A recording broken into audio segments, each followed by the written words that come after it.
Assalamualaikum warahmatullahi wabarakatuh. Pemirsa, apa kabar? Pare-Pare kembali menjumpai Anda dengan sejumlah informasi, dan salah satu informasi kami kali ini terkait Dinas Pendidikan Kota Pare-Pare mempertimbangkan akan melakukan proses pembelajaran tatap muka pada tahun ajaran baru mendatang. Bersama saya Jauhar Manikam dan saya Uswatun Hasanah, berikut liputan selengkapnya.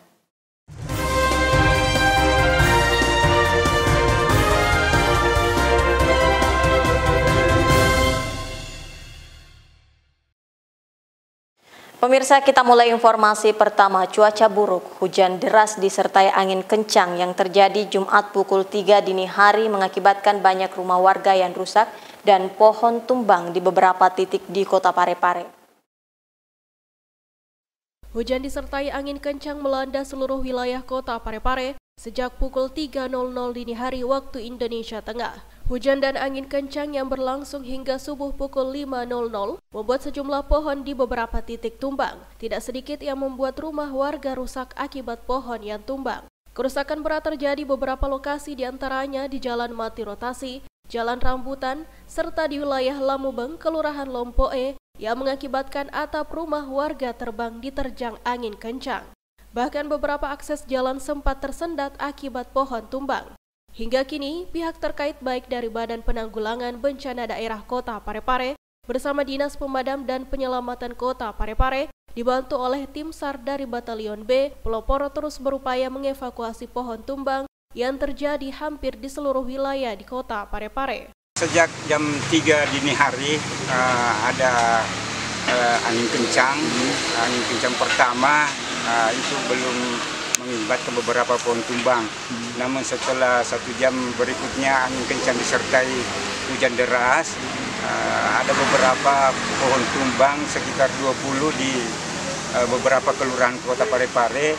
Begitupun dengan kejadian atap rumah warga yang kena musibah angin kencang. Ini upaya dari PPWD apa ini?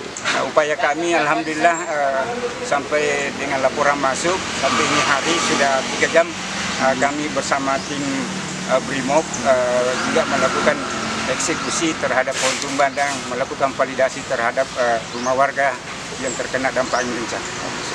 Erwin, TV Peduli mengabarkan. Pemirsa, Wakil Wali Kota Pare-Pare menghimbau kepada masyarakat agar rajin bersedekah serta menyalurkan zakat dan infaknya. Hal ini disampaikan pada kegiatan launching program Ramadan Lazismu Pare-Pare. Wakil Wali Kota Pare-Pare Haji Pangerang Rahim menghimbau warga masyarakat Perserikatan Muhammadiyah maupun warga masyarakat umum Kota Pare-Pare dapat menyalurkan zakat, infak dan sedekahnya ke Lazisnu Kota Pare-Pare yang merupakan lembaga zakat nasional yang telah terakreditasi A dan sesuai syariah. Himbauan ini disampaikan Wakil Wali Kota Pare-Pare Haji Pangerang Rahim usai membuka launching program Ramadan Lazismu 1442 Hijriah yang dirangkaikan pembukaan pelatihan Dai Preneurship dan penandatanganan kerjasama program Bakti Guru PGRI Kota Pare-Pare di Gedung Balai Ainun Habibi, Jumat 2 April 2021. Dan saya mengimbau agar warga Perserikatan Muhammadiyah maupun masyarakat umum dapat menyalurkan zakat, infak dan sedekahnya ke Lazismu Kota Pare-Pare yang merupakan lembaga zakat nasional yang telah terakreditasi A sesuai dengan syariah.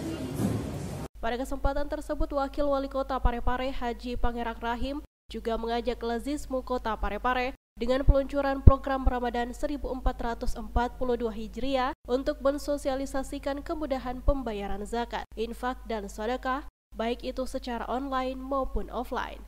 Syaril Sandi, TV Peduli mengabarkan.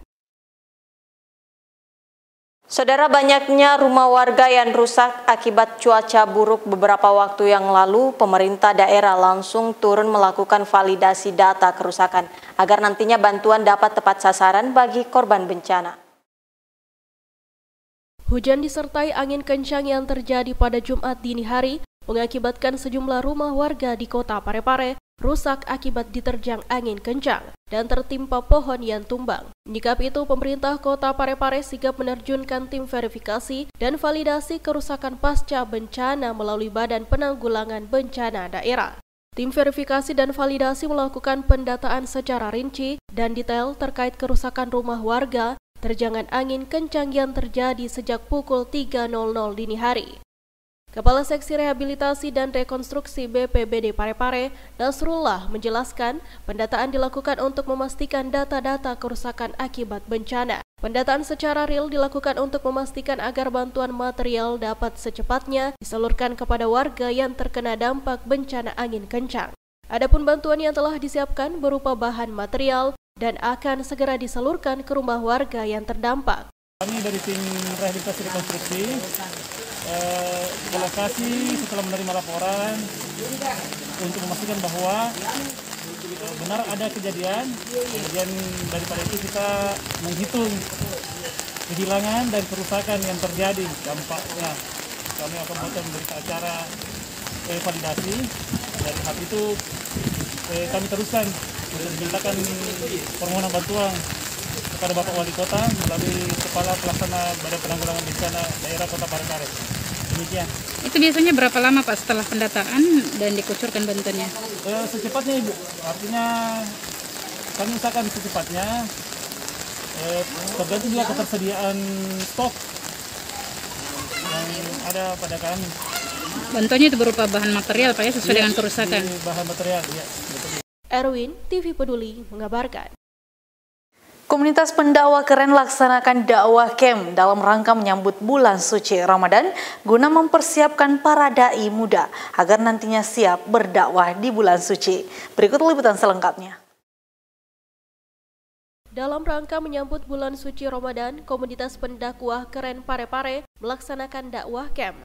Kegiatannya dilaksanakan selama 2 hari ini merupakan salah satu program kerja komunitas tersebut guna mempersiapkan para dai-dai muda agar nantinya siap berdakwah di bulan Ramadan. Koordinator daerah atau Korda KPK Parepare, Zulfajar Najib Haddada mengungkapkan dalam waktu dekat akan kembali melaksanakan kegiatan serupa guna merekrut dai-dai muda serta memberikan pembinaan. Dakwah camp ini adalah merupakan salah satu program kerja daripada komunitas pendakwah keren. Alhamdulillah hari ini sudah berlangsung pembukaan dan kegiatan ini insya Allah akan dilaksanakan selama 2 hari. Tentunya kegiatan ini tujuannya adalah pertama dalam hal menyambut bulan suci Ramadan, maka kami mempersiapkan para dai-dai muda untuk bisa siap berdakwah di bulan suci Ramadan. Dan tentunya kegiatan ini insya Allah bukan hanya kali ini dilaksanakan, mudah-mudahan nanti kegiatan selanjutnya akan diadakan dakwah camp kedua untuk bagaimana supaya kita bisa merekrut pada generasi pada dai-dai muda di Kota Parepare ini khususnya insya Allah. Jadi insya Allah tujuan daripada kegiatan kita dan pendalaman intinya itu pertama kita akan selain bagaimana memantapkan bagaimana karakter seorang dai, terus kemudian insya Allah kita juga akan membina selanjutnya setelah ada kegiatan ini. Jadi bukan hanya sampai di sini saja, tapi insya Allah akan ada kegiatan selanjutnya untuk merekrut atau mengkader mereka untuk tetap bisa menjadi bagian dari komunitas pendakwah keren untuk bisa kami ajak kerjasama dalam bidang dakwah insya Allah. Terima kasih. Jadi harapan saya sebagai ketua panitia pada kesempatan ini khususnya untuk peserta agar betul-betul diikuti dengan baik, karena ketika materinya diikuti dengan baik, karena memang materinya menarik dan materinya menarik, insya Allah akan menjadi atau keluar kader-kader yang profesional dalam dakwah, bukan hanya dalam bidang menyusun materi supaya menarik, tapi retorika dan penyampaiannya itu bisa diterima semua kalangan.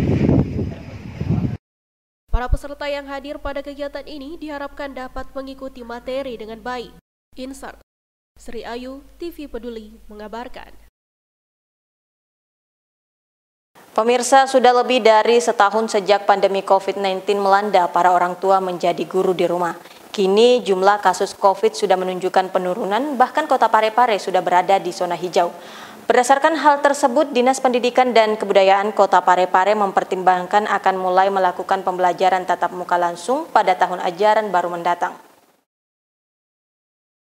Pemerintah Kota Parepare masih mengkaji pelaksanaan sekolah tatap muka.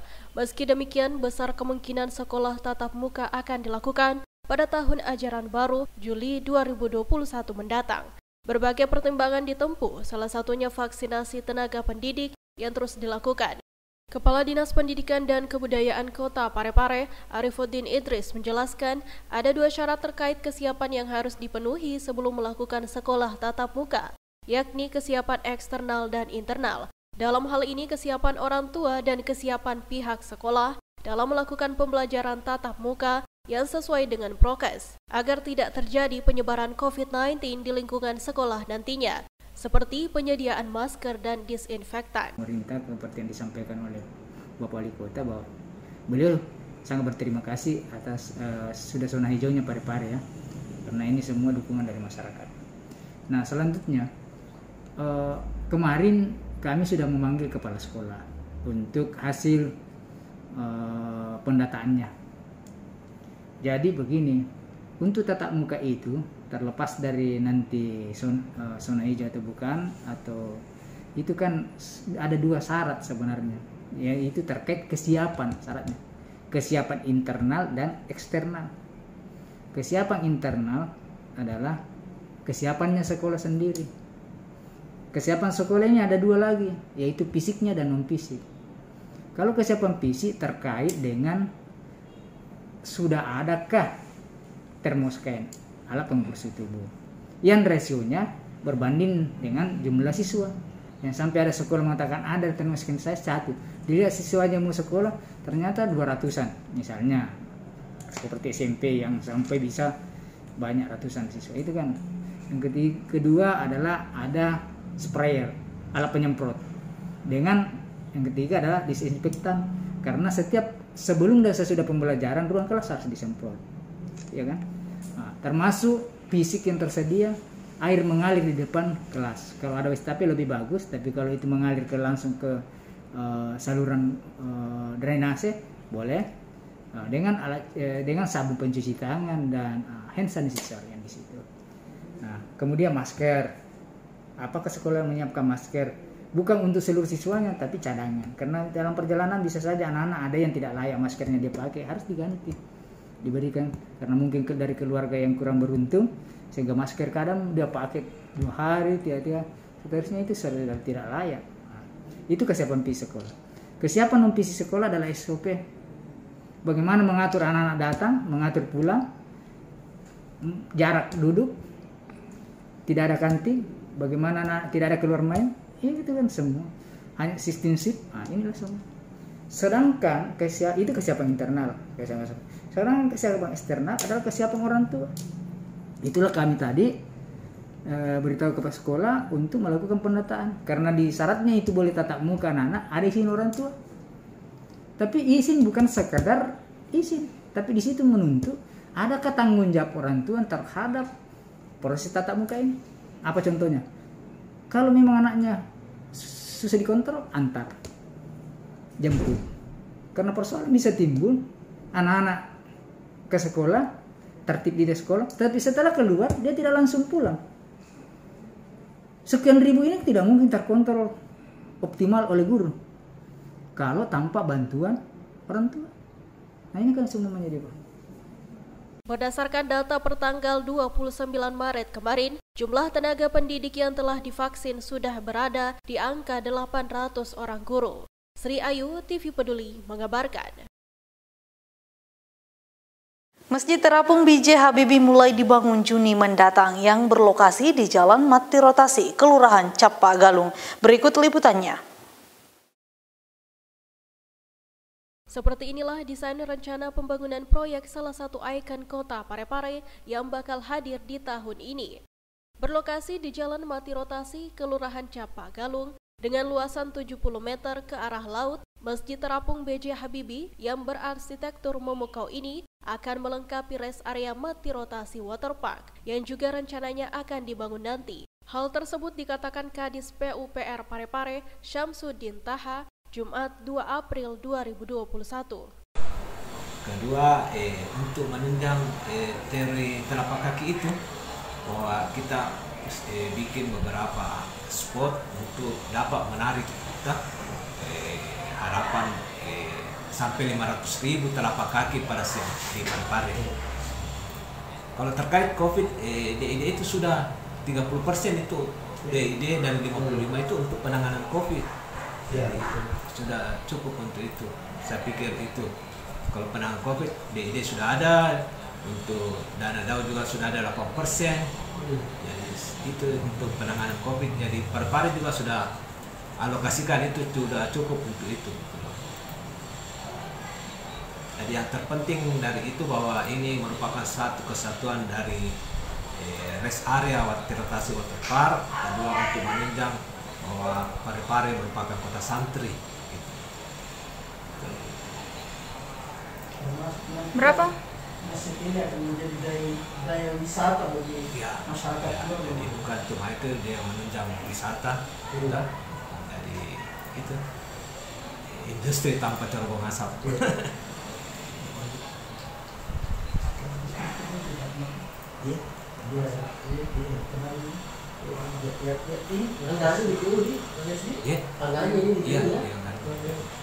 Nilai itu 30 pagonya, jadi nilai fisiknya kurang lebih 29,5. Nilai fisiknya nanti itu bangunan. Yang Masjid Terapung itu, Pak Kadis? Jadi Masjid Terapung itu untuk tahun ini di APBD pokok 29,5 miliar. Pengerjaannya mulai kapan itu? Kita prediksi dokumen-dokumen pendukung selesai di April, kurang lebih awal Mei kita sudah masuk pelelangan perencanaan untuk fisik. Jadi kira-kira awal Mei kita sudah lelang fisik, awal Juni kita sudah insya Allah sudah bisa tahap pelaksanaan. Itu letaknya nanti di dekatnya Taman apa? Kalau kita lihat dia di sekitar depan kantor lurah kurang lebih 70 meter ke laut dari depan kantor lurah. Capagaluh. Kurang lebih situ atau sana-sananya sedikit setelah, jadi kurang lebih 50 meter dari pas putaran kembali nol. Jadi kurang lebih 50 meter dari putaran itu ke arah laut kurang lebih 75 meter. Itulah kurang lebih di situ titiknya itu masjid Terapung. Ada enggak perbedaan dari Masjid Terapung di Makassar? Ya itulah perbedaan, bahwa kita ini sudah masih agak jauh ke laut kurang lebih 50 meter. Jadi sehingga betul-betul di atas itu di keliling laut. Jadi nanti menghubungkan itu ada jembatan lebih 25 meter. Kalau itu jembatannya sendiri, Pak, polos-polos saja atau ada nanti juga kayak penerangan riverside gitu? Ada beberapa aksesoris untuk itu. Jadi untuk menikmati mataharinya terbenam di Parepare bisa dari spot jembatan itu. Konsepnya ini Masjid Terapung ini, Pak, ada enggak maksudnya temanya gitu? Temanya tetap berpatron di Bapak Roam, sosok B.J. Habibie, sosok intelektual modern. Ya, itu yang kami coba sentuh dari sisi itu. Namanya ini Pak. Oh iya, namanya Masjid B.J. Habibie ya. Sementara itu, jadi tetap ada Habibinya. Oh iya. Jadi itu jadi ikonnya, inspirasinya Parepare di situ. Adapun anggaran dalam pengerjaan ikon kota Parepare yang nantinya berkonsep modern, yakni senilai 29 miliar rupiah. Nur Fadila Wahid, TV Peduli, mengabarkan. Terima kasih pemirsa, Anda masih tetap bersama kami. Lasismu melakukan penandatanganan MOU bersama PGRI meluncurkan program Bakti Guru. Program ini merupakan dedikasi bagi tenaga pendidik yang masih berstatus honorer. Sebagai bentuk kepedulian dalam upaya membantu para guru honorer yang ada di Kota Parepare, Lembaga Amil Zakat Muhammadiyah Lazismu Kota Parepare bekerja sama dengan Persatuan Guru Republik Indonesia PGRI Kota Parepare meluncurkan program Bakti Guru pada acara launching program Ramadan Lazismu 1442 Hijriah yang dirangkaikan dengan pembukaan pelatihan Dai-preneurship di Gedung Balai Ainun Habibi, Jumat 2 April 2021. Ketua PGRI Kota Parepare Haji Makmur SPD MM mengungkapkan program Bakti Guru diperuntukkan bagi teman-teman guru honorer yang kemampuan ekonominya di bawah rata-rata. Bakti untuk guru ini adalah kegiatan berbagi kepada sesama guru, di mana kita peruntukkan kepada teman-teman guru yang kemampuan ekonominya sedikit di bawah rata-rata untuk kita bantu di bulan suci Ramadan melalui kegiatan bakti untuk guru, di mana kita bekerja sama dengan Lazismu Kota Parepare. Ketua PGRI Parepare yang juga Kepala UPTD SMP Negeri 4 Parepare ini juga mengungkapkan saat ini telah terdaftar sedikitnya 150 tenaga guru honorer yang mendaftar melalui Google Formulir untuk selanjutnya akan dilakukan validasi. Kita sudah mengedarkan Google Formulir. Pendaftar sekarang itu kurang lebih 150 orang. Itu akan kami data untuk kami validkan nanti calon-calon penerima sesuai dengan pertanyaan-pertanyaan yang ada di Google Formulir. Seperti misalnya berapa gajinya, jumlah tunjangannya, kemudian rumah, status rumahnya, kontrak, atau misalnya cicil, atau misalnya numpang, kesehatannya bagaimana, kemudian kendaraan yang dipunyai, kemudian fasilitas yang ada di rumahnya. Itu adalah data awal. Itu yang menjadi syarat untuk kami verifikasi untuk menjadi calon. Tetapi untuk menetapkan yang validnya nanti untuk layak tidaknya itu ada survei langsung. Peluncuran program ini ditandai dengan penandatanganan MOU yang dilakukan oleh Ketua PGRI Kota Parepare Haji Makmur SPD MM dengan Sekretaris Lazismu Kota Parepare Saiful Amir SOSI. Dan disaksikan Wakil Wali Kota Parepare Haji Pangerang Rahim dan Pimpinan Daerah Muhammadiyah Kota Parepare Kiai Dr. Mahsyar Idris MAG. Syaril Sandi, TV Peduli mengabarkan.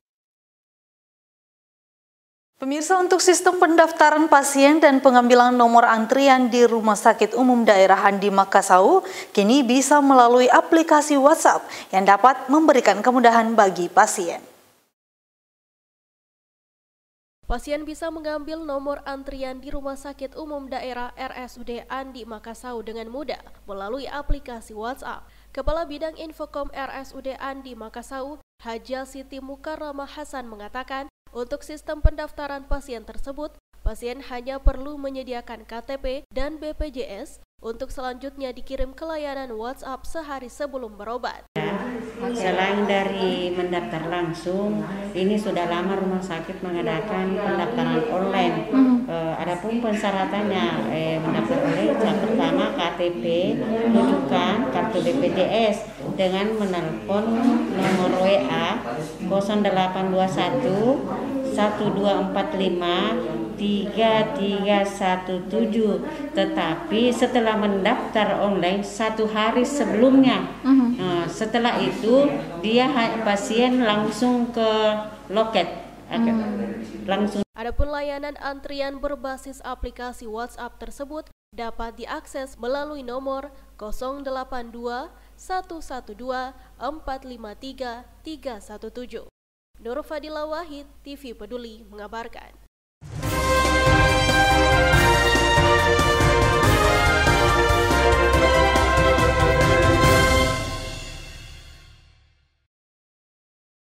Dan pemirsa, informasi tadi sekaligus menutup perjumpaan kita kali ini. Terus perbaharui informasi Anda seputar Kota Parepare dengan menyaksikan TV Peduli. Saya Usatun Hasanah. Saya Johar Manika mewakili segenap kru yang bertugas mengucapkan terima kasih atas kebersamaan Anda dan sampai jumpa.